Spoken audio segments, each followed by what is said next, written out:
Assalamualaikum warahmatullahi wabarakatuh. Perkenalkan, nama saya Bagus Ahmadi Nabid dari Prodi IS3E dengan NIM 0802042420. Nah, kali ini saya akan menjelaskan macam-macam pengelolaan SDM. Tapi sebelum kita mulai ke macam-macamnya, kita terlebih dahulu harus ngerti apa itu manajemen sumber daya manusia.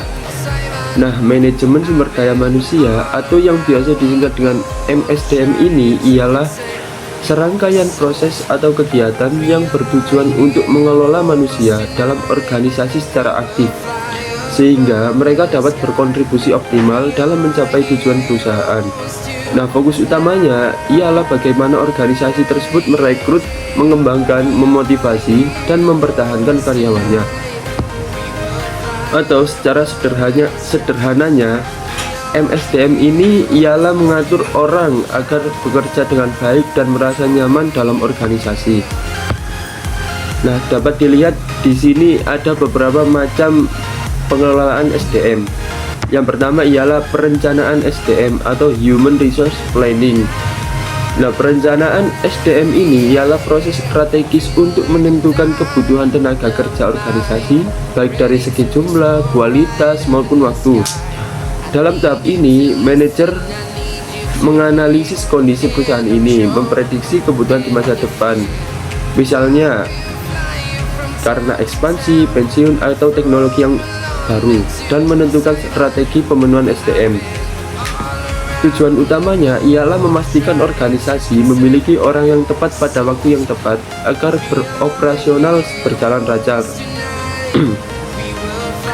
Perencanaan SDM juga melibatkan analisis jabatan, yaitu menguraikan tugas, tanggung jawab, dan kompetensi yang diperlukan untuk setiap posisi. Selanjutnya ada rekrutmen dan seleksi. Yang pertama, rekrutmen. Rekrutmen ini ialah proses mencari, mengidentifikasi, dan menarik calon tenaga kerja yang memenuhi kualifikasi. Rekrutmen dapat dilakukan melalui berbagai sumber seperti job fair, media sosial, rekomendasi internal, dan lembaga pendidikan. HR harus mampu menjangkau sebanyak mungkin kandidat potensial agar peluang mendapatkan SDM berkualitas semakin besar. Selanjutnya, seleksi. Nah, seleksi ini ialah proses memilih kandidat terbaik dari kumpulan pelamar. Nah, seleksi ini biasanya melalui beberapa proses seperti wawancara, tes kesehatan, dan lain-lain. Yang ketiga ada pelatihan dan pengembangan atau training and development. Nah, pelatihan dan pengembangan merupakan proses untuk meningkatkan keterampilan, pengetahuan, dan sikap karyawan. Kegiatan ini membantu karyawan menjadi lebih kompeten dan produktif, serta mempersiapkan mereka untuk posisi yang lebih tinggi. Pelatihan yang efektif juga meningkatkan kualitas kerja dan mengurangi kesalahan operasional. Selanjutnya ada manajemen kinerja atau performance management. Nah, manajemen kinerja ini ialah proses berkelanjutan untuk memastikan bahwa setiap karyawan menjalankan tugasnya secara optimal. Sistem ini mencakup penetapan target kerja seperti monitoring kerja harian dan evaluasi melalui performance apresial. Melalui penilaian kinerja, perusahaan dapat mengetahui pencapaian dan kekurangan karyawan, memberikan feedback yang konstruktif, dan menentukan pekerja yang layak mendapatkan promosi atau bonus. Selanjutnya ada kompensasi dan benefit. Kompensasi merupakan seluruh bentuk imbalan yang diterima karyawan, baik finansial maupun non-finansial. Kompensasi biasanya mencakup seperti gaji pokok, upah lembur, bonus, tunjangan kesehatan, dan lain-lain.